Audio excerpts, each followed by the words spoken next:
Ini apa gitu loh. Itu bahaya panggung itu loh. Jelas. Kalau sekali dipuji itu langsung Iya, makanya itu. Pak Januari itu masa Tapi itu akhirnya membantu, nggak ada jalan, nggak ada cara lain selain dihanguskan ya, diganti gitu ya. bisa kira Nggak bisa dipulihkan ya. Soalnya namun tanda model dalik ya.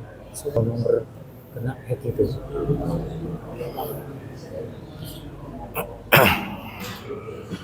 Nomor Bismillah. itu kan teman kita pada tahunya itu Ustaz. Assalamualaikum warahmatullahi wabarakatuh.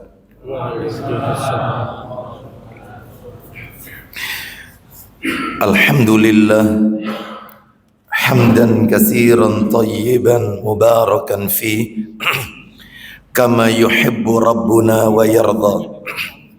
Wa ashhadu an la ilaha illallah wahdahu la syarika lah. Wa ashhadu anna Muhammadan abduhu wa rasuluh. Ya ayyuhalladzina amanu taqullaha haqqa tuqatih wa la tamutunna illa wa antum muslimun. Amma ba'du.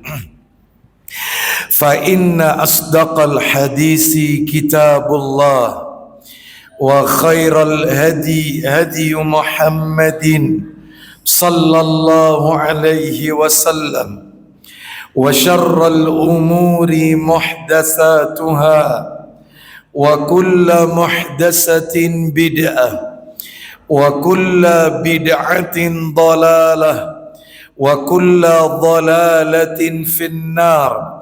Ikhwan wa akhwati fillah, bapak-bapak, ibu-ibu, kaum muslimin dan muslimah, jamaah salat maghrib Masjid Mujahidin yang semoga dimuliakan oleh Allah Subhanahu wa ta'ala. Tidak ada kata yang patut kita ucapkan pada malam hari ini selain rasa syukur kita kepada Allah Rabbul Izzati wal Jalalah atas segala karunia nikmat yang telah Allah berikan kepada kita.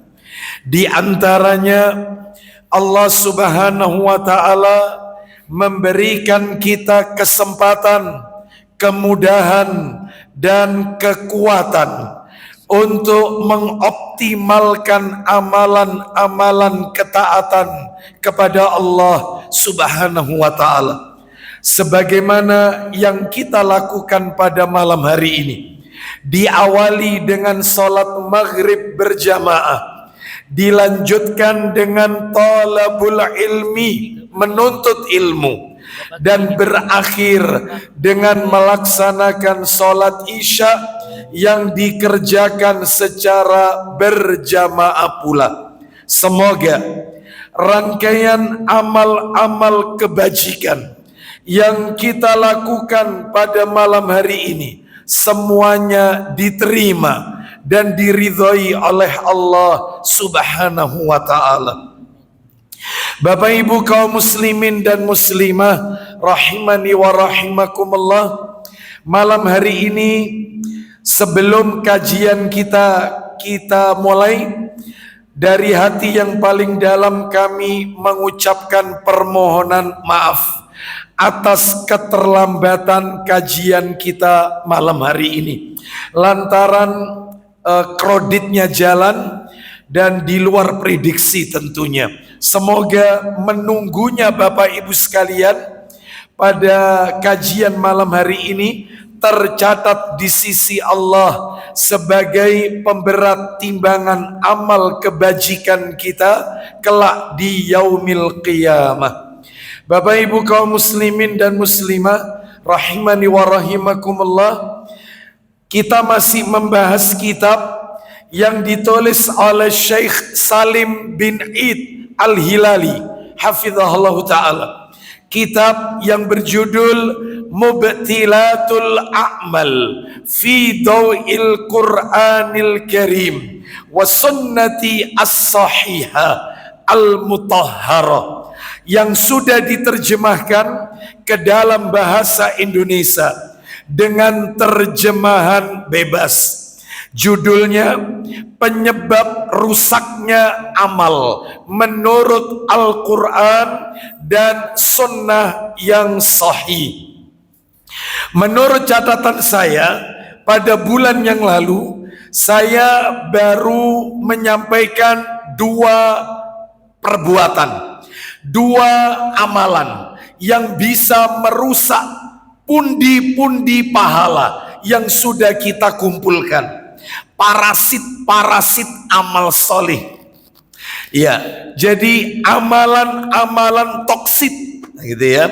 Jadi perbuatan-perbuatan yang bisa menghapus seluruh amal kebajikan kita, seluruh ganjaran pahala yang sudah kita kumpulkan. Saya baru menyampaikan 2 poin. Yang pertama, mudah-mudahan masih ingat, yaitu murtad, keluar dari Islam. Orang yang pindah agama, dan ini sudah kami sampaikan, tidak perlu kami ulang kembali dalil-dalilnya. Yang kedua, syirik, menyekutukan Allah. Dalilnya ada di surat Az-Zumar ayat 65 dan Al-An'am ayat 88. Saya tidak akan ulang lagi. Hari ini kita akan lanjutkan amalan-amalan yang lain, perbuatan-perbuatan yang lain. Baik, nomor 3. Nah, kita masuk di nomor 3 ya hari ini. Yang ketiga adalah perbuatan yang bisa menghapus amal kebaikan kita, yaitu disebutkan oleh para alim ulama, mendustakan ayat-ayat Allah dan tidak beriman kepada hari kiamat. Mendustakan ayat-ayat Allah dan tidak beriman dengan rukun iman yang kelima, iman kepada hari akhir. Mana dalilnya? Mana dalil yang menunjukkan mendustakan ayat-ayat Allah? Dia tidak mengimani ayat-ayat Allah dan dia juga mendustakan rukun iman yang kelima. Dia tidak meyakini adanya hari berbangkit. Dia menganggap orang yang telah mati maka jasadnya telah hancur, mustahil akan dibangkitkan nanti di hari kiamat. Hari kiamat itu dongeng untuk menakut-nakuti orang, ini kata mereka. Maka yang seperti ini amalannya dihapus oleh Allah Subhanahu wa taala. Dalilnya kami sebutkan 1, ya, ada beberapa sih sebenarnya. Yang pertama adalah firman Allah surat yang ke-7 Al-A'raf. Surat yang ke-7 Al-A'raf ayatnya 147. Mari kita dengarkan murotalnya. Surat Al-A'raf ayat yang ke-147. Silakan terjemahannya. Dan orang-orang yang mendustakan ayat-ayat kami dan mendustakan ayat-ayat kami. Lanjut. Dan mendustakan akan menemui akhirat. Mendustakan hari akhir. Apa yang akan mereka dapatkan? Silakan. Sia-sialah perbuatan mereka. Nah, sia-sia seluruh amal kebajikan mereka dihapus oleh Allah Subhanahu wa taala. Lanjut, teruskan. Mereka tidak diberi balasan selain dari apa yang telah mereka kerjakan. Nah, seperti itu ya. Baik, saya akan tambahkan dalil yang lain, yaitu dalil ancaman bagi mereka yang tidak mengimani tentang hari kiamat. Jadi beriman kepada hari kiamat ini, Bapak Ibu sekalian, sebelum saya tambahkan dalilnya, harus kita ketahui. Jadi kalau kita pernah belajar akidah, iman kepada hari akhir itu meliputi 4 hal. 4 hal. Ini salah satu aja diingkari, maka selesai sudah, kafir, keluar Islam. Karena beriman kepada hari akhir itu ayatnya selalu bergandengan dengan iman kepada Allah Azza wa Jalla. Bapak Ibu perhatikan dalam Al-Quran, Sama seperti ayat tentang sholat dan zakat, selalu gandengan. Wa aqimus sholah wa atuz zakat, mesti gandengan.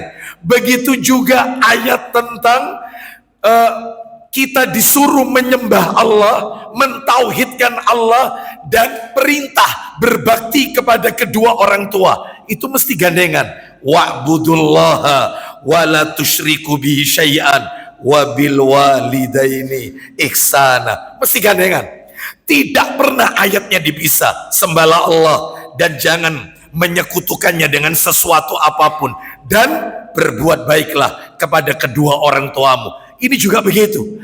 Iman kepada hari kiamat itu mesti gandengan dengan iman kepada Allah. Satu ditolak, maka kafir sudah. Keluar, bukan orang beriman. Iya, lu contohnya ayatnya gandengan, iman kepada Allah dan iman kepada hari akhir. Jangankan ayat Quran, hadis Nabi saja banyak. Saya yakin Bapak Ibu sering apal kok. Apa kata Nabi? Ini hadis lo ya, hadis. Ayat Qurannya banyak.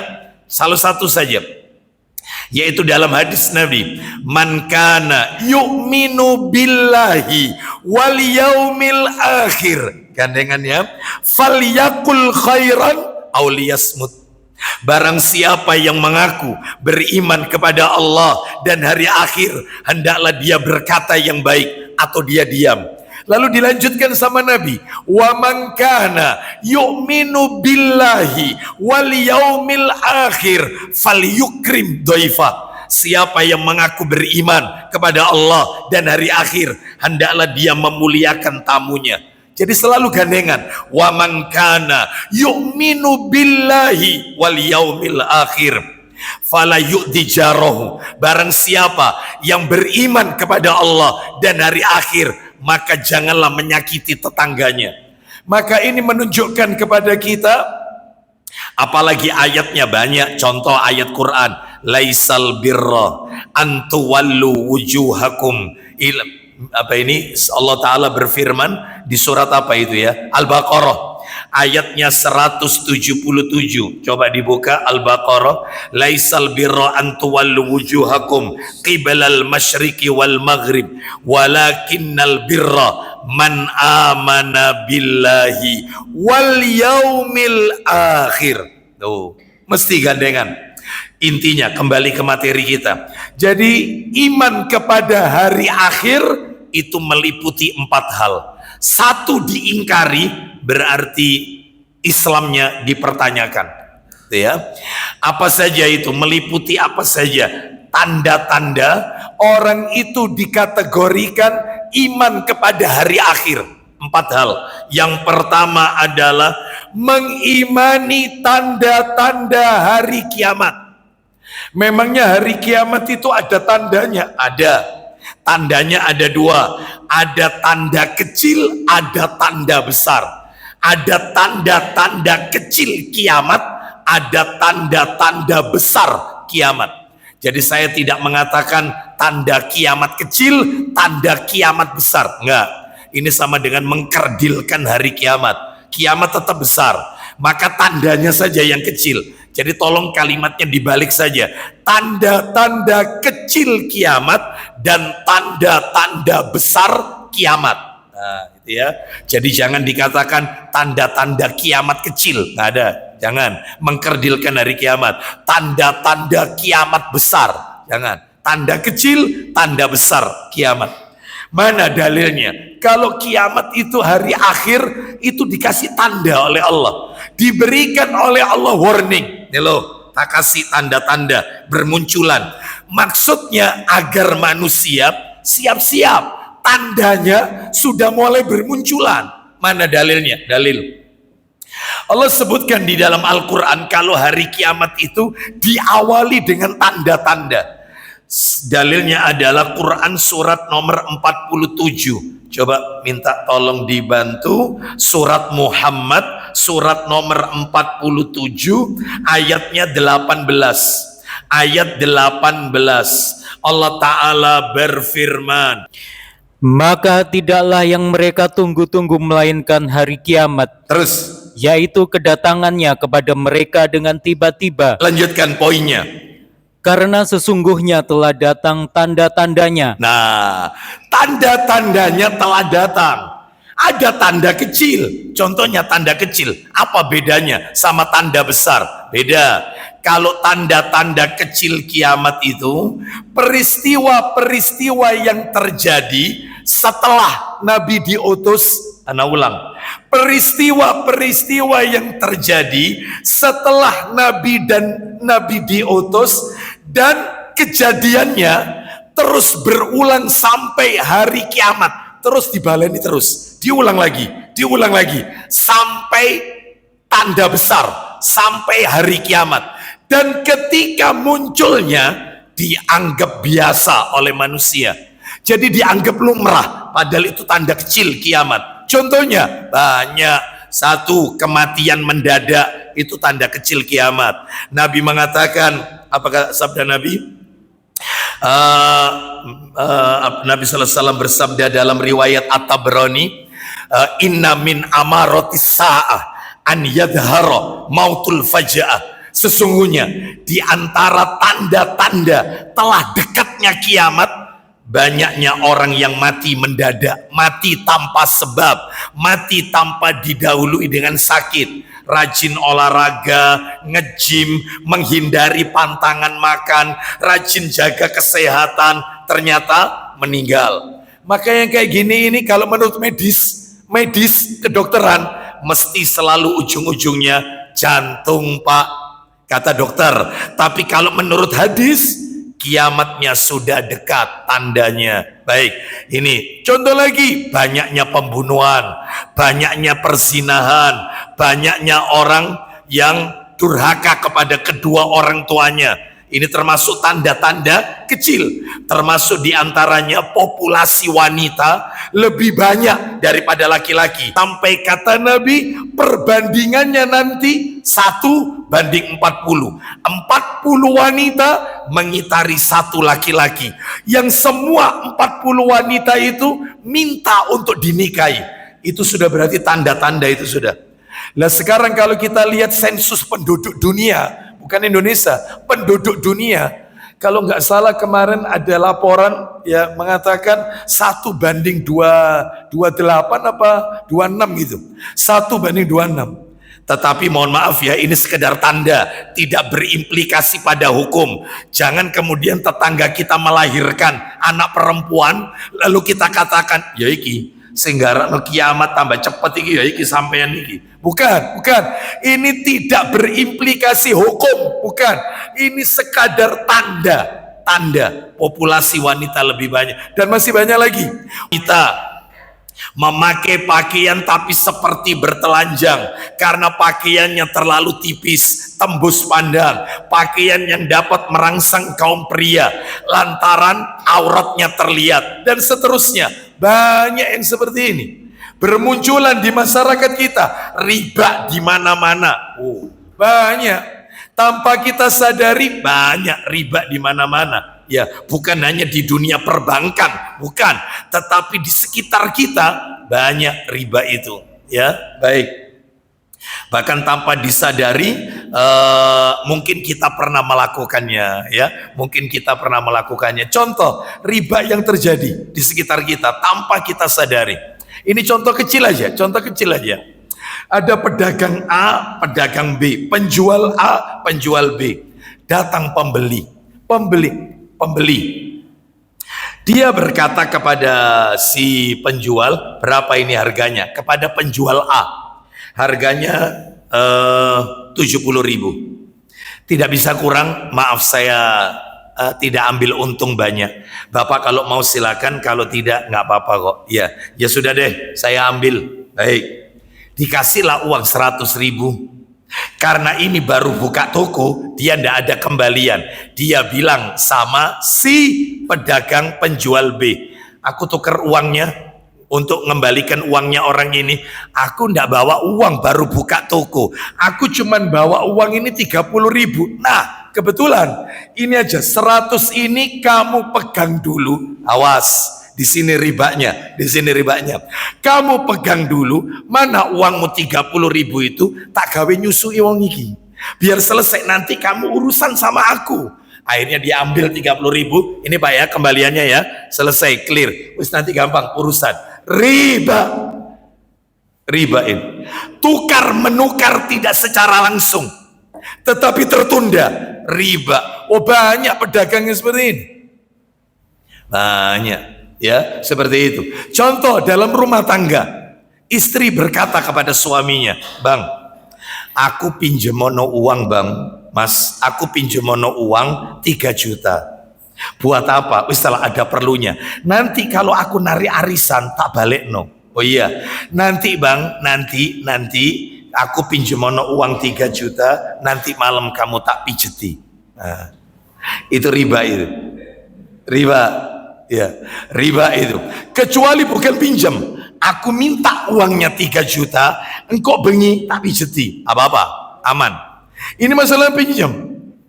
Kullu qardin, ya, jarra manfaatin fahuwa riba.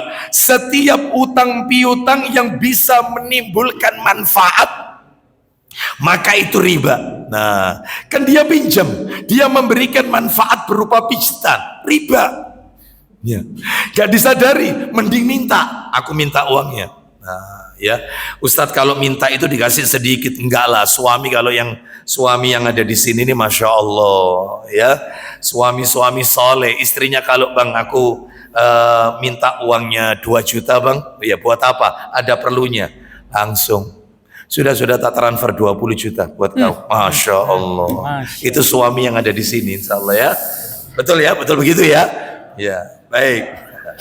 Insya Allah. Kita lanjutkan. Nah, Bapak Ibu sekalian, rahimani wa rahimakumullah. Lalu kemudian tanda-tanda kecil. Adapun tanda-tanda besar adalah peristiwa-peristiwa yang terjadi yang ketika Nabi diutus belum ada. Bahkan sekarang pun belum terjadi, tapi pasti akan terjadi. Yang ketika munculnya tidak dianggap lumrah oleh manusia. Contohnya, Isa alaihissalam turun di Menara Putih Masjid Jami Damaskus, Syria. Lalu Dajjal keluar. Terus kemudian Imam Mahdi keluar. Ini belum ada ini sekarang, tapi bakal muncul. Ya, terakhir setelah Ya'juj Ma'juj, matahari akan terbit ya dari arah terbenamnya. Selama ini terbit dari arah timur, ini terbitnya dari arah terbenam, dari arah barat.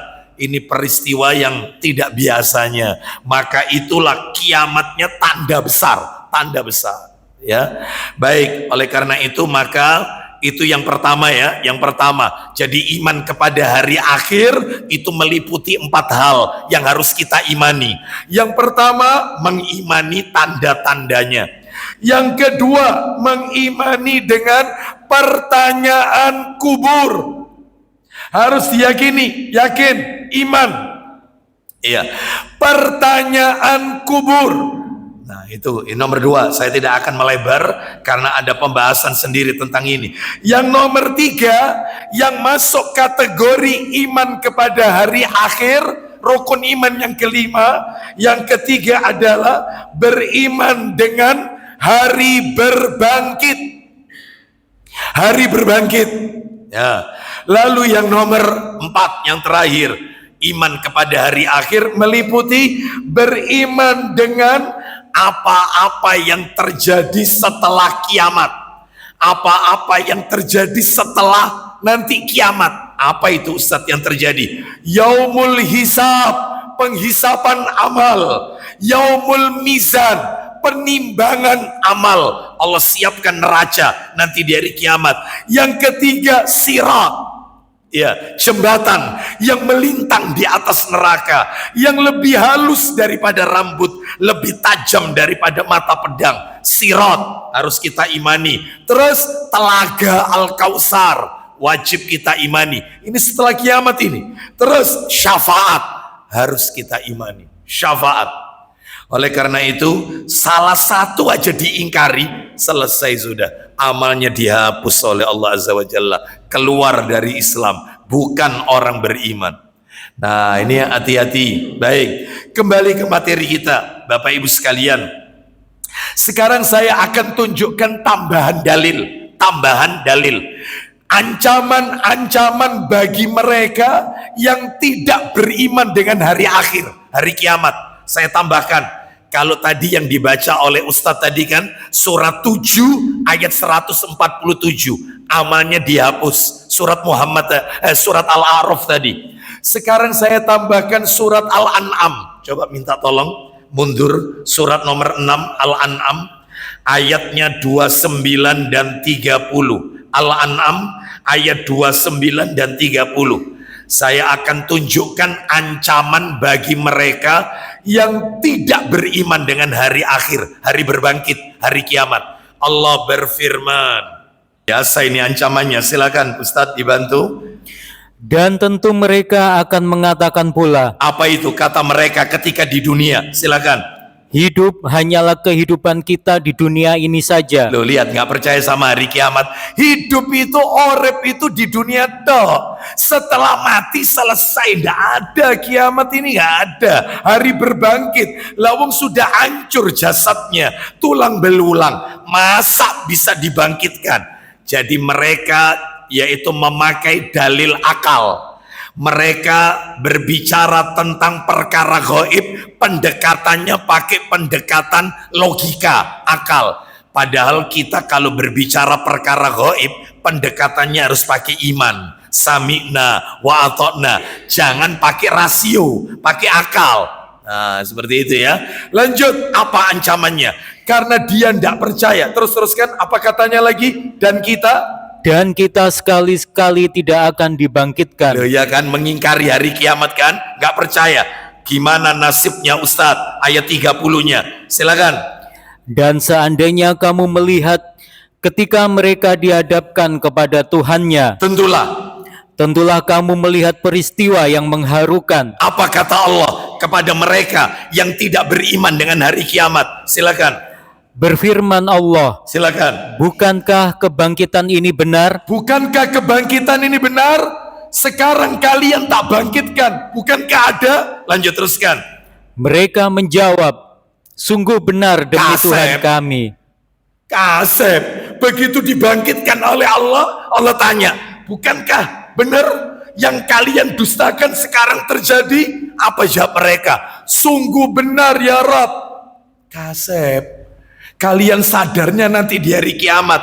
Apa itu? Kata Allah berikutnya, demi dia berfirman. Silakan. Berfirman Allah, Silakan. karena itu rasakanlah azab ini, disebabkan kamu mengingkarinya. Baik, rasakan azab ini karena dahulu kalian suka mengingkarinya, diazab oleh Allah. Satu lagi terakhir, ancaman mereka yang menolak hari kiamat. Semua hal yang terkait hari kiamat ditolak. Syafaat ditolak, azab kubur katanya fiktif, dongeng untuk menakut-nakuti orang, dan seterusnya. Kita dengarkan surat nomor 25 Al-Furqan. Coba surat nomor 25-nya Al-Furqan ayat 11. Allah Ta'ala berfirman, Al-Furqan ayat 11. Mereka mendustakan hari kiamat, dan kami menyediakan neraka yang menyala-nyala bagi siapa yang mendustakan hari kiamat. Aduh, jelas sekali. Siapa yang mendustakan hari kiamat, kami siapkan neraka yang menyala-nyala. Na'udzubillah. Maka sikap kita sebagai muslim, sami'na wa ata'na, imani semua yang terjadi di hari akhir nanti. Baik, ya. Ini sudah masuk Isya? Belum, ya. Kita lanjutkan sekarang, yaitu perbuatan yang nomor 4. Nah, ya. Untuk yang nomor 4 ini sekalian aja, nomor 4, nomor 5, dan nomor 6. Dalilnya jadi 1. 4, 5, 6. Jadi 1 dalilnya. Apa itu Ustadz? Perbuatan yang bisa menghapus seluruh amal soleh kita. Yang nomor 4 adalah, nah, yang nomor 4 ya, nanti dalilnya jadi 1 soalnya. Yang keempat adalah anak yang durhaka kepada orang tuanya. Anak yang uququl walidain, durhaka kepada orang tua, dihapus amalannya, dihapus. Itu nomor 4. Nomor 5, orang yang suka mengungkit-ungkit kebaikan, undat-undat kebaikan. Kamu kalau tidak karena saya, tidak mungkin kamu seperti ini. Ya, siapa selama ini yang menolong kamu kalau bukan saya? Nah, macam-macam undat-undat, ungkit-ungkit kebaikan, dihapus oleh Allah. Yang terakhir nomor 6, 4, 5, 6, orang yang suka mendustakan takdir. Jadi dia tidak beriman dengan rukun iman yang nomor 6, qadha dan qadar. Jadi kalau tadi tidak beriman rukun iman nomor 5, hari kiamat, ini tidak mengimani takdir, rukun iman yang ke-6, dihapus oleh Allah.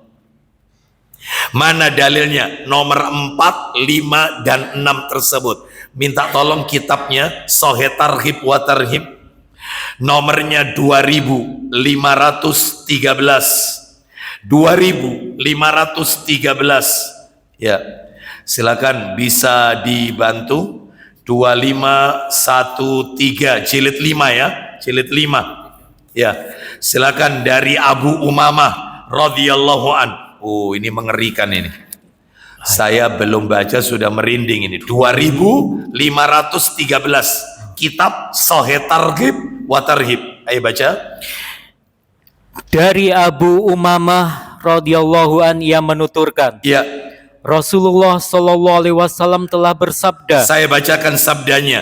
Salah satun, berarti ada 3. Nomor 4, nomor 5, nomor 6 ini. Maksudnya, salah satun la yakbalullahu azza wa jal minhum sarfan wala adlan. Silakan. Ada 3 golongan manusia yang mana Allah tidak menerima amal-amal yang fardu dan yang sunnah dari mereka.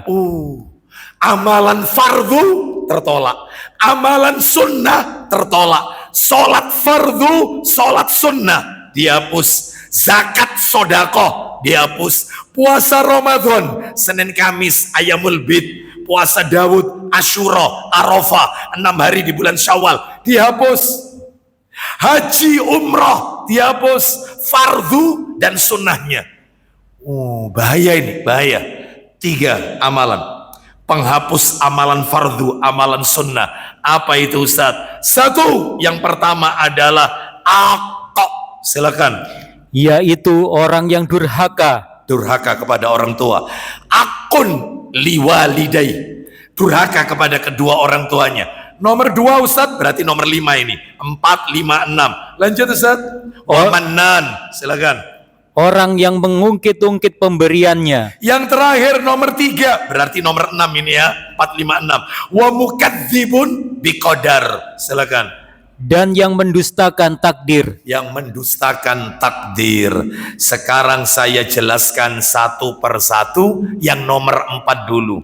Uququl walidain, durhaka kepada kedua orang tua. Bapak Ibu kaum muslimin dan muslimah rahimani wa rahimakumullah, terkait dengan durhaka kepada orang tua ini, ya, saya akan berikan beberapa dalil yang tidak kalah horornya. Beberapa dalil. Di antaranya, minta tolong Ustaz, kitabnya sama, Sahih Targhib wa Tarhib, nomor 2508, 2508. Mundur nomornya. Dari Abi Bakrah radhiyallahu an. Silakan. Dari Abu Bakrah radhiyallahu an, ia menuturkan, Ya. Rasulullah Shallallahu Alaihi Wasallam telah bersabda. Nabi melontarkan pertanyaan kepada para sahabat. Ala unabbiukum bi akbaril kabair. Bi akbaril kabair. Sudah akbar kabair. Wih, ini dedengkotnya dosa ini. Silakan pertanyaannya Nabi kepada para sahabat. Silakan. Maukah saya sampaikan kepada kalian tentang dosa-dosa yang paling besar? Baik, itu kalau terjemahannya yang bagus. Ala unabbiukum bi akbaril kabair. Maukah kalian aku beritahukan tentang dosa besar yang paling besar? Bi akbaril kabair, dosa besar yang paling besar. Nabi mengucapkannya itu berapa kali Ustaz? Lanjut. Nabi mengucapkannya 3 kali. Berarti serius ini. Sampai diulang 3 kali oleh Nabi. Serius ini. Butuh kita perhatikan. Apa itu kata para sahabat? Qulna bala ya Rasulullah. Silakan. Kami menjawab, ya wahai Rasulullah. Ya wahai Rasulullah, beritahukan kepada kami dosa besar yang paling besar, dedengkotnya dosa, rating teratas dosa paling besar. Yang pertama adalah kata Nabi, al-isyraku billah. Silakan. Beliau bersabda, mempersekutukan Allah. Menyekutukan Allah, syirik. Nomor 2, setelah syirik apa itu? Wa uququl walidain. Silakan. Durhaka terhadap kedua orang tua. Nah, itu ya. Jadi Nabi ketika menyampaikan syirik, durhaka kepada orang tua, itu Nabi sedang bersandar, duduknya senden. Untuk menjelaskan yang nomor 3, Nabi duduk tegak. Serius ini. Awalnya Nabi mengatakan dosa besar yang paling besar al-isyraku billah, syirik, menyekutukan Allah, masih senden. Yang kedua, uququl walidain, durhaka kepada orang tua, masih bersandar. Untuk nomor 3 duduk tegak. Lanjut Ustaz, teruskan sedikit, silakan. Pada saat itu beliau bersandar, Nah, terus. lalu duduk dan bersabda. Nah, duduk tegak. Lalu Nabi bersabda yang nomor 3, ala wa qauluz zur wa syahadatuz zur wa syahadatuz zur. Silakan. Ketahuilah, dan juga ucapan palsu dan kesaksian palsu. Orang yang suka berkata dusta, memberikan persaksian palsu. Lalu untuk yang nomor 3 ini, famazala yukarriruha hatta qulna laitahu sakata. Apa itu? Silakan. Beliau terus mengulang-ulanginya hingga kami mengatakan, Untuk yang nomor 3 ini, persaksian palsu, kata-kata zur, palsu, itu diulang-ulang sampai Nabi, sama Nabi. Sampai-sampai kata para sahabat, mudah-mudahan Nabi diam, mudah-mudahan diam. Jadi Nabi terus mengulang-ulang, ala wa qauluz zur wa syahadatuz zur, ala wa qauluz zur wa syahadatuz zur, ala wa qaul. Itu katanya sahabat, mudah-mudahan diam, mudah-mudahan. Serius ini nomor 3. Karena banyak ucapan dusta di mana-mana. Banyak persaksian palsu di mana-mana. Nah, itu ya. Sehingga mereka yang benar tetap disalahkan. Sedangkan mereka yang salah dimenangkan kasusnya. Oh, banyak. Ini terjadi bukan hanya di pengadilan, di mana-mana. Di mana-mana. Ya. Oleh karena itu, maka hati-hati. Kita, ini sudah masuk? Baik, sebelum saya tunjukkan dalil berikutnya terkait uququl walidain dan contoh-contoh anak-anak durhaka yang terjadi di zaman sekarang, maka kita dengarkan dulu kumandang adzan Isya. Setelah itu kita lanjutkan dikit ya. Wassallallahu ala nabiyyina wa ala alihi washabihi wasallam. Silakan.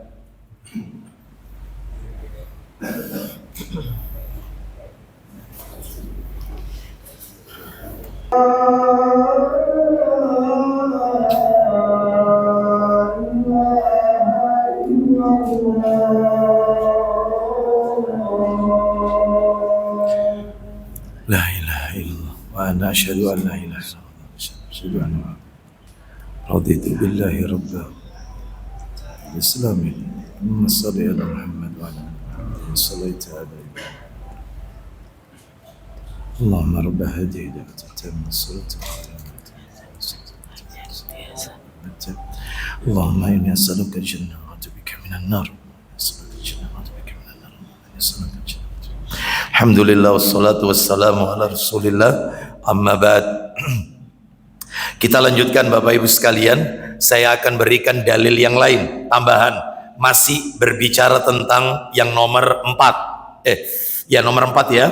Nomor 4, uququl walidain, durhaka kepada kedua orang tua. Barusan kita dengarkan dalil tambahannya bahwasanya uququl walidain termasuk dosa besar, bahkan dosa besar yang paling besar setelah syirik, setelah menyekutukan Allah. Sekarang saya tambahkan dalil yang lain. Minta tolong Ustaz, Sahih Targhib wa Tarhib jilid 5 tetap nomornya 2511. 2511 2511. Ya, kita dengarkan. 2511 dari Ibnu Umar radhiyallahu anhuma. Silakan. Dari Ibnu Umar radhiyallahu an, dari Rasulullah sallallahu alaihi wasallam, beliau bersabda. Kita dengarkan isi sabdanya. Salasatun la yandurullahu ilaihim yaumal qiyamah. Silakan Ustaz. Ada 3 orang yang mana Allah tidak akan melihat mereka dengan pandangan rahmat pada hari kiamat. Ada 3 orang Allah tidak mau melihat mereka, berarti dicuekin oleh Allah. Saya punya judul kajian, mungkin di YouTube sudah ada, Mas Khairul mungkin sudah upload, judulnya dicuekin Allah. Orang-orang yang dicuekin Allah. Allah nggak mau ngejak bicara, Allah nggak mau melihat. Jadi apa ya, kalau bahasa pojok kampungnya gak direken. Ada, kalau nggak salah ada 12 karakteristik manusia yang Allah nggak mau lihat, nggak mau bicara sama mereka, dibiarin sama Allah, dicuekin. Nah, ini salah satunya, 3 orang Allah tidak akan melihat mereka nanti di hari kiamat dengan pandangan rahmat. Siapakah dia? 1, al-aq liwalidayh. Silakan. Yaitu orang yang durhaka kepada kedua orang tuanya. Masya Allah, ya masuk nomor 1 ini. Yang berikutnya, wa mutminul khamr. Silakan. Pecandu khamr. Pecandu khamr, orang yang suka terus menerus minum khamr. Yang terakhir, wal mannanu ata'ahu. Silakan.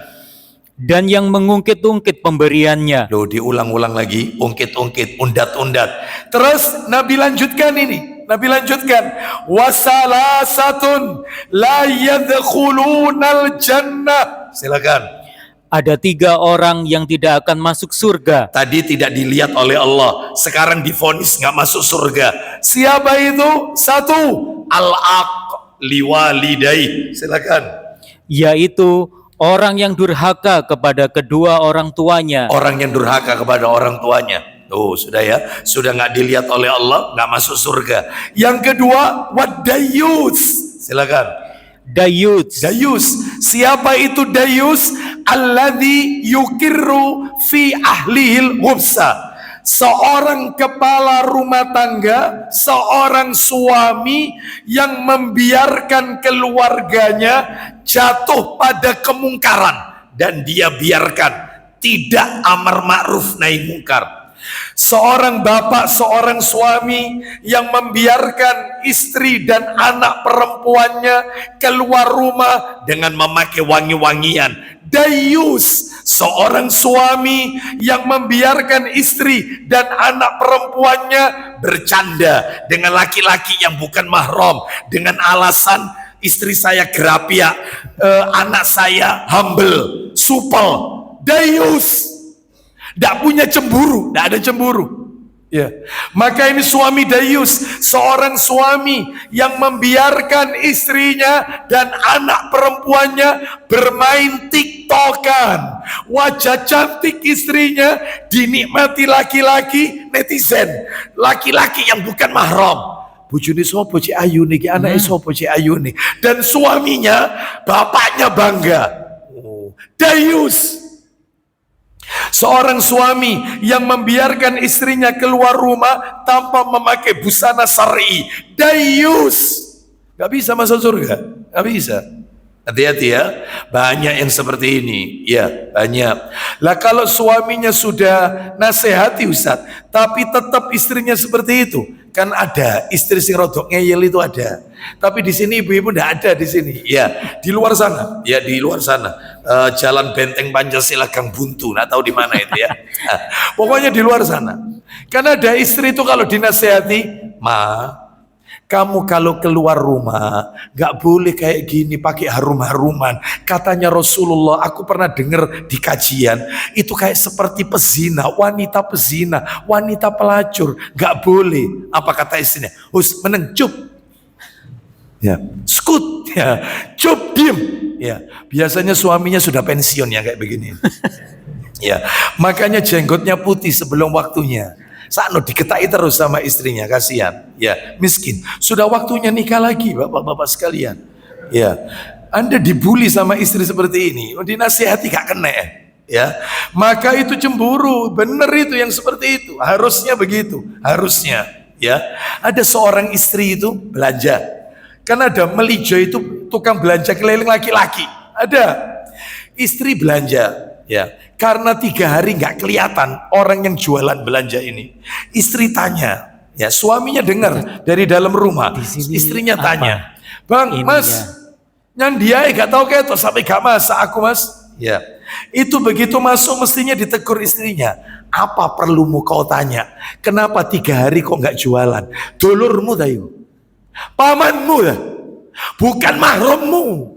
Gak perlu kau panjang lebar, karena dia bukan mahrammu. Jaga lisan, yang punya jaim, jaga image. Ojo jadi perempuan yang bukan mahrammu. Ngapain? Dia mau sakit, mau jualan, ndak jualan, urusannya dia.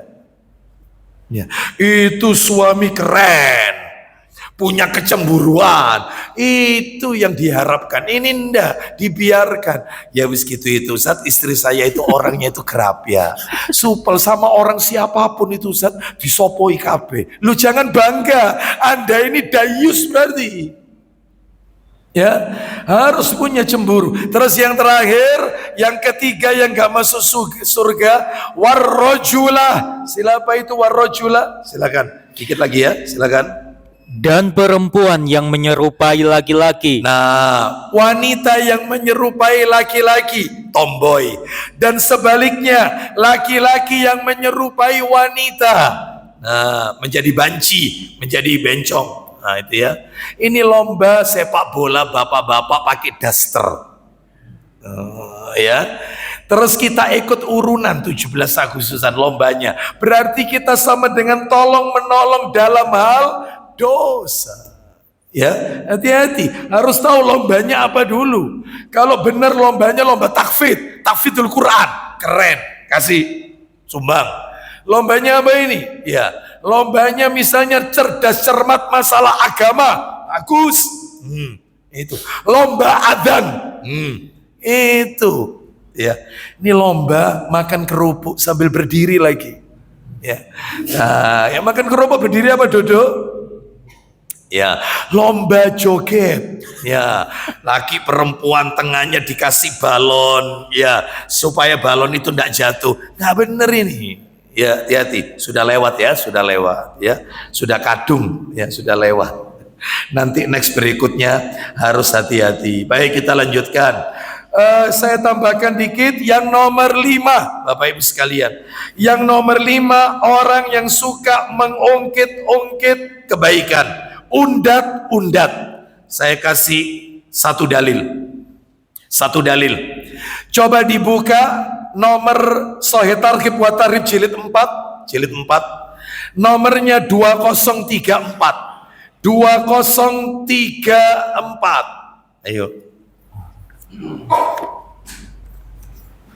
2034 2034 dari Abu Dzar Al-Ghifari radhiyallahu an.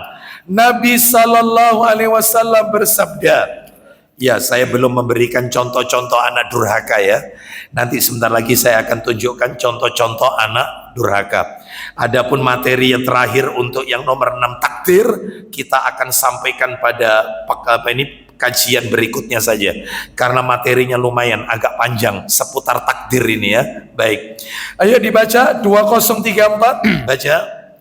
Dari Abu Dzar Al-Ghifari radhiyallahu an, dari Nabi sallallahu alaihi wasallam, beliau bersabda, salasatun la yukallimuhumullahu yaumal qiyamah wala yanzuru ilaihim wala yuzakkihim walahum adzabun alim. Naudzubillah. Bertubi-tubi 4 kali, artinya 4 hal vonis untuk 3 orang ini. Apa itu Ustaz? Silakan. Ada 3 manusia yang tidak akan diajak bicara oleh Allah. Tidak diajak bicara oleh Allah. Gak direken, tidak diajak bicara. Nomor 2 Ustaz? Pada hari kiamat nanti. Nomor 2? juga tidak diperhatikan dan tidak pula disucikan. Tidak dilihat oleh Allah, tidak diperhatikan. Yang nomor 3, mundur dikit tadi. Dan tidak pula disucikan. Tidak pula disucikan, dosanya nggak diampuni. Terakhir nomor 4. Dan bagi mereka adalah azab yang pedih. Waduh, bertubi-tubi ini. Sudah tidak diajak bicara, tidak dilihat dengan pandangan rahmat, tidak disucikan dosanya, dan mendapatkan azab yang pedih. Siapa 3 orang ini? 1, yang pertama, apa kata Abu Dzar dulu? Qala faqara'aha Rasulullah sallallahu alaihi wasallam. Silakan. Ia menuturkan, Rasulullah Shallallahu Alaihi Wasallam mengulanginya 3 kali. Sampai Nabi mengulanginya 3 kali. Apa kata Abu Dzar? Qala Abu Dzar. Silakan. Abu Dzar berkata, Ya. mereka sia-sia dan merugi. Merugi wahai Rasulullah orang ini, 3 orang ini. Manhum ya Rasulullah. Silakan. Siapa mereka ya Rasulullah? 1, kata Nabi. Beliau menjawab, Siap-siap ya. 3 orang. Tidak diajak bicara. Tidak dilihat dengan pandangan rahmat. Tidak disucikan dosanya. Plus azabnya pedih. 1, al-musbil. Silakan. orang yang musbil, kainnya di bawah mata kaki. Laki-laki yang sarungnya, celananya, gamisnya nutupi mata kaki.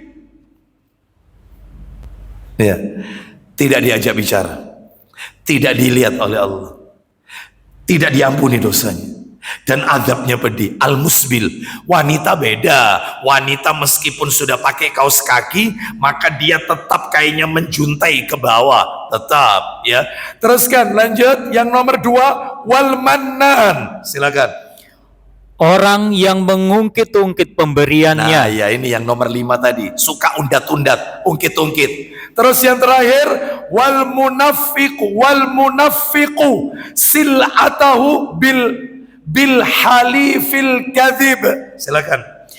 Dan orang yang melariskan barang dagangannya dengan sumpah palsu. Biasanya makelar kayak gini nih biasanya. Ya, suka melariskan barang dagangan pakai sumpah palsu.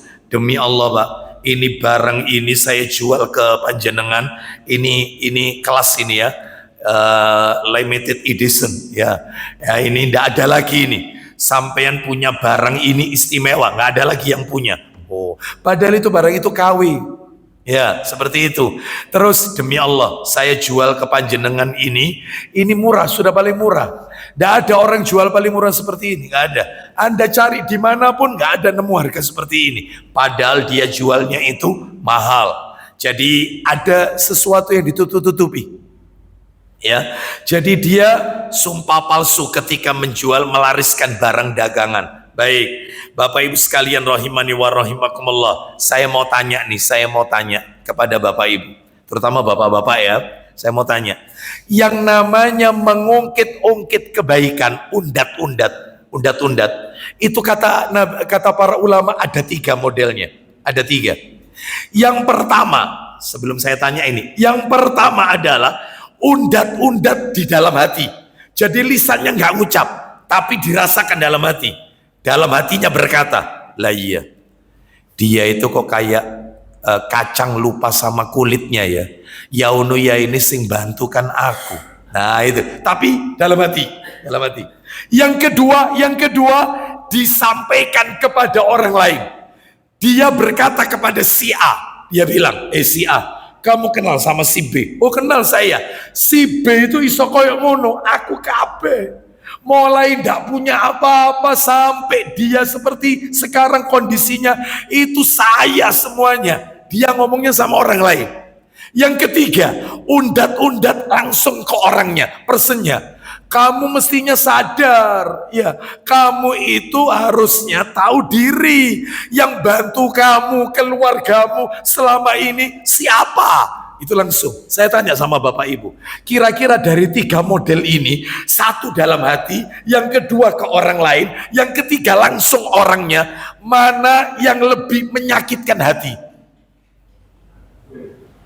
Menyakitkan hati orang yang menerima, itu mana? Yang langsung atau yang lewat perantara atau yang ada di dalam hati? Langsung. Kamu tahu siapa yang bantu kamu? Oh, itu nyakitkan. Beda dengan pakai perantara. Dia itu yang nolong saya, tapi tidak langsung orangnya. Itu yang lebih menyakitkan itu langsung. Ada Ustaz contoh di masyarakat, ada orang tua biasanya ada sama anaknya. Mama kurang apa sama kau nak? Kau minta sepeda tak turuti. Tapi apa buktinya? Undat-undat. Ada yang kayak gini? Suami ada Ustaz undat? Ada. Kamu tak kasih tahu ya, kamu kalau ndak tak nikahi, siapa sih bantu papa mamamu? Siapa kabeh? Keluargamu aku kabeh. Ya, duduk dulurmu, undat-undat.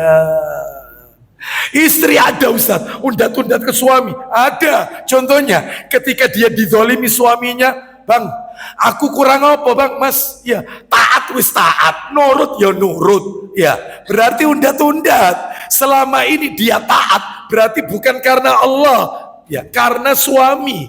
Maka yang kayak begini dihapus amalannya oleh Allah. Nah, mestinya yang baik gimana Ustaz? Istri kalau dizolimi sama suaminya, mestinya ngomong yang betul adalah, gak apa-apa mas, kau nyakiti aku gak apa-apa, gak apa-apa, kau menzolimi aku, urusanmu sama Allah, tapi urusanku aku tetap sama kamu, bakti, taat, karena surgaku ada di kamu. Itu keren. Bisa kira-kira ibu-ibu kayak begini? Guys. Berat. Bisa katanya, bisa. Tapi abot gitu ya, bisa gitu yang tidak bisa, enggak ya? Baik. Jadi harus legowo. Ya.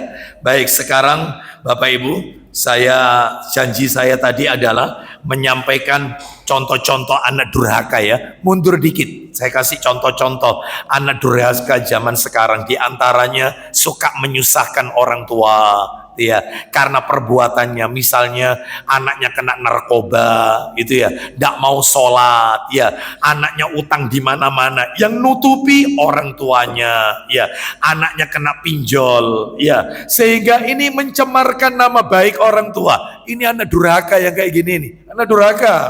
Yang nomor dua, suka berkata cis kalau diperintah disuruh oleh orang tua. Nak minta tolong ibu nak, aduh ibu ini bapak. Nah, itu durhaka. Terus nomor tiga, ya, suka bermuka masam kalau di depan orang tua, atau seringkali dia merasa terganggu kalau dihubungi orang tuanya. Contoh, kalau ditelepon temennya, yang telepon temennya, halo, assalamualaikum, ya apa kabar rek? Iya, ya apa? Ono acara diki, ya apa iki? Oh, gitu ya, itu temennya. Coba yang nelpon orang tuanya. Halo bu, ibu lapo telepon nekat mau iku lapo bu? Aku iki repot bu. Ya, boleh. Durhaka ini, anak durhaka, ya. Terus tidak suka menemani orang tua saat dibutuhkan. Waktunya orang tua berobat, dia lebih senang menyuruh supirnya untuk nganterkan. Dia tidak mau nganterkan orang tuanya berobat. Saya yakin orang tuanya pasti kecewa. Dulu waktu kecil nak, gak peduli panas, gak peduli hujan, gak peduli apapun kondisinya, mama yang nganterkan kau ke dokter. Sekarang mama sakit, supirmu yang kau suruh. Ya, ini durhaka ini. Terus suka mengejek orang tua atau terkesan membodoh-bodohi orang tua.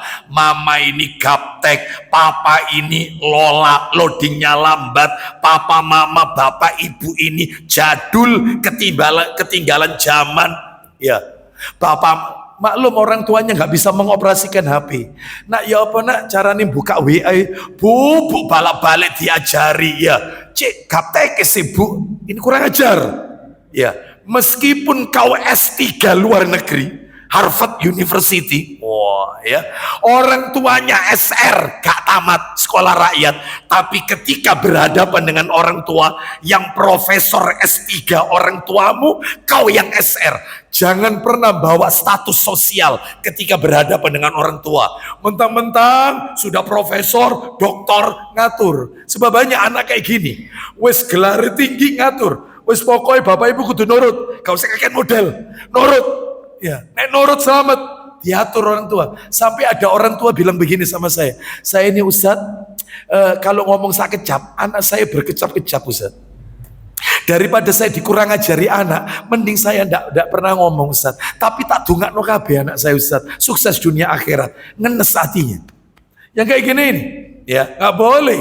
Jangan bawa status sosial. Ya kau meskipun kiai, doktor, ustadz, ya jangan bawa ustadzmu. Orang tuamu lebih ustadz daripada kau. Itu, jangan nada tinggi. Terus kemudian memperbudak orang tua. Banyak. Saya pernah lihat ada ibu-ibu umurnya 60 ke atas sambil jalan bawa stroller, ada bayi, rupanya itu cucunya. Saya tegur, cucunya ibu? Iya Ustadz. Mau kajian Ustadz? Iya ibu, saya mau berangkat. Loh kemana putranya? Anak saya kerja, mantu saya juga kerja. Dalam hati saya, oh jadi pembantu. Orang tua itu bukan waktunya mempersi bayi, terus ngomong dulang cucu. Bukan. Orang tua itu waktunya duduk manis, zikir, sholat sunnah, dengarkan taklim. Itu waktunya. Bukan mempersi anak, bukan. Betul atau tidak? Iya. Direpoti ambek mantu. Mestinya mantumu kerjanya resign, didikin anakmu. Jangan kau libatkan orang tuamu, itu mestinya. Jangan jadikan mereka pembantu. Nanti gak tepat anaknya nangis, ibu kayak apa bu susune bu? Disalahno. Jadi wong tua kayak salah-salahan tok. Banyak gak model kayak gini? Itu loh banyak ya. Terus suka menghina masakan orang tua. Itu durhaka. Ya, bu apa ini bu? Iya. Masa apa bu? Ibu ndak masak. Ibu ndak enak badan, ada sisa masakan kemarin rawon, kalau kau mau. Ya Allah bu, kemarin rawon, sekarang rawon. Rawonnya lihat aku bosen bu. Saya mau tanya, rawon itu kalau tambah nginep tambah enak apa enggak? Enak. Memang dasarnya gak iso masak, iso ini cuma nyacat. Ya ini, anak durhaka. Oh boy bu, kok rasanya? Maklum orang kalau sudah lansia, mungkin ada bumbu yang belum dimasukkan, rasanya hambar ndak kayak dulu lagi. Ibunya tanya, ya apa nak, masakan ini ibu, seenak tak? Enak bu. Ndak ada orang masakan selezat ini. Enak, alhamdulillah. Padahal mungkin hambar. Tapi bikin dia itu jangan mencela hasil karyanya, itu ya. Terus kemudian jarang diantaranya adalah suka mencela orang tua di hadapan teman-temannya. Gak boleh. Gak boleh. Saya pernah ketemu ada orang tua sama anaknya. Ini anaknya ini gandeng orang tuanya. Orang tuanya pakai tongkat. Assalamualaikum, saya tegur. Waalaikumsalam. Ya, orang tua ini bilang, Ustadz seiling sama saya. Ingat saya, Ustadz loh yang ngawin no anak saya, yang khutbah nikah kan Ustadz. Iya, saya masih ingat. Masih ingat ya. Gimana kabarnya antum gimana? Antum kabarnya gimana? Anaknya yang nyaut. Abi ini Ustadz, Abi ini diabetesnya 300 Ustadz. Kemarin itu check up, itu asam uratnya tinggi Ustadz. Jadi dinten Abi ini. Ya, kena diabetes, asam urat, gejala stroke. Nggak boleh. Mestinya ngomong, Abi alhamdulillah sehat Ustadz. Itu jangan dihabis-habiskan. Orang tua tidak kepingin digitukan di hadapan teman-temannya, pengen disebut orang sehat. Nah ini mencela ya, betul atau tidak? Ini nggak boleh. Suka motong pembicaraan orang tua, nggak boleh. Orang tuanya berkata, ibu usul lo nak ya, papa usul, papa ini nggak ngerti, tidak sekolah, konsing luwe pinter. Nanti kalau selesai SMA, kamu nanti kuliahnya ngambil, belum kelar, apa kata anaknya? Siapa? Ma, sebentar. Usulannya papa mama ini ketinggalan zaman. Arek nom saiki, jadi orang tuanya diem. Oh no nak, iya. Ah boleh. Mestinya yang benar, papa mama sudah selesai ngomong. Kalau sudah selesai aku minta izin mau ngomong ya. Usul, boleh apa enggak? Izin. Jangan main potong aja. Durhaka yang kayak gini. Ya. Itu. Terus diantaranya terakhir sama orang tua bakhil. Tapi kalau sama istrinya royal. Ibunya bilang, nak, tak dongakno kon akeh rezekine nak. Kone akhir rezeki ini ibu umroh nona yo, ibu kepingin umroh nak, Ya, apa kata anaknya? Bu, semenjak pandemi corona, umroh ambek haji ribet, urusannya ribet. Coba kalau istrinya yang minta, Bang, nanti Desember kan liburan sekolah, ayo kita healing. Lah kau pengen kemana? Minimal Turki loh Bang, Turki atau Singapura. Ayo, nek ambek bojone kudu turut. Tapi sama ibunya, bapak ibunya bakhil. Padahal anak laki-laki baktinya sama orang tua muabad abadi, tidak putus. Baktinya anak perempuan sama papa mamanya selesai di meja nikah. Qabil tuh nikah wa taswijah bil mahril madhkur. Saya terima nikahnya, selesai. Hari itu juga surganya wanita bukan sama bapak ibunya, sama suaminya. Sedangkan surga saya, bapak-bapak, sama orang tua. Surganya ada di orang tua, abadi, nggak putus. Yang peduli, ya seperti itu. Ya, jadilah saya punya teman, mudah-mudahan jadikan contoh ya. Dan saya sudah minta izin, saya tutup kajian kita. Saya punya teman luar biasa baktinya sama ibunya, ya. Dan saya minta izin, berarti saya tidak menghibah. Ya, artinya yang penting tidak menyebut nama, ya. Jadikan pelajaran ini luar biasa sama ibunya, masya Allah. Dia manggil ibunya mama. Dia pergi sama istrinya sama anak-anaknya sampai di bandara, ruang boarding, mamanya telepon. Assalamualaikum ma, waalaikumsalam. Wis budal anak, belum ma, masih di bandara, ruang boarding, mau berangkat. Alhamdulillah, mudah-mudahan perjalananmu lancar nak. Ya, mudah-mudahan rezekimu diganti sama Allah. Kau nyenengno anakmu, nyenengno bojomu, rezekimu bakal diganti sama Allah. Amin, amin. Mama telepon kenapa? Enggak apa-apa. Ngomong, kenapa? Ada apa? Enggak apa-apa. Didesak ngaku akhirnya. Mulai tadi pagi itu loh badannya mama kok enggak enak, rotok gregesi. Oh iya ya ma, iya ma, iya. Ya wis ma ya. Assalamualaikum ma, waalaikumsalam. Batal cancel. Surgaku di rumah lagi sakit gregesi. Pulang. Uang lo ini, tiket lo ini, hotel, tiket cancel. Rezeki bisa dicari, tapi surga di rumah masih menanti. Ini waktunya saya bakti. Kira-kira ada anak laki-laki model seperti ini? Rata-rata sama istrinya berkata, wis tala mas, ya mosok kon terus, ya kon kan duwe adik, ya mbok adikmu gantian, ya sing jogo mamamu. Ini setan ini yang kayak gini. Setan, ini setan. Laki-laki tidak boleh kena setannya bantal, ya terus terang. Kenapa? Jangan dipengaruhi oleh istri sehingga anak laki-laki durhaka sama orang tuanya. Nggak boleh. Mestinya istri dukung suaminya untuk bakti sama orang tuanya. Loh kalau mertua Ustaz, mertua bukan orang tua. Bukan. Mertua itu karib kerabat. Dia wajib anak laki-laki mendahulukan. Tapi bakti lo ya, bukan masalah nafkah lo ya. Bukan. Kalau masalah fulus rezeki, istri didulukan. Nih. Kalau nerima gaji, istri dulu, bukan orang tua. Nih, karena wajib ini. Kalau nggak ngasih nafkah, utang nanti di hari kiamat. Nah itu ya. Kalau masalah dengan orang tua, perhatiannya harus lebih. Wallahu a'lam bishawab. Mudah-mudahan menjadi tambahan ilmu yang bermanfaat.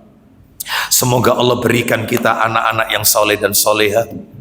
Mudah-mudahan anak laki-laki kita semuanya bakti sama orang tuanya dan terus menjaga orang tuanya. Semoga anak-anak perempuan kita dijadikan oleh Allah anak yang soleha, yang selalu taat kepada suaminya, sehingga orang tuanya, kita sebagai orang tuanya tetap mendapatkan ganjaran pahala yang tak pernah putus. Mudah-mudahan Allah Subhanahu wa taala mempertemukan kita dan anak keturunan kita kelak di surga Allah yang kekal dan abadi. Maaf, kita tutup. Saya tidak buka tanya jawab karena waktunya sudah lewat jauh. Kita akhiri kafaratul majlis. Wassallallahu ala nabiyyina wa ala alihi washabihi wasallam. Subhanakallahumma wa bihamdika asyhadu an la ilaha illa anta astaghfiruka wa atubu ilaik. Wa akhiru da'wana anil hamdulillahi rabbil alamin. Mohon maaf apabila ada hal-hal yang tidak berkenan, mungkin lisan kami, kata-kata kami yang terlalu kasar. Semoga Allah mengampuni dosa-dosa kita semuanya. Assalamualaikum warahmatullahi wabarakatuh.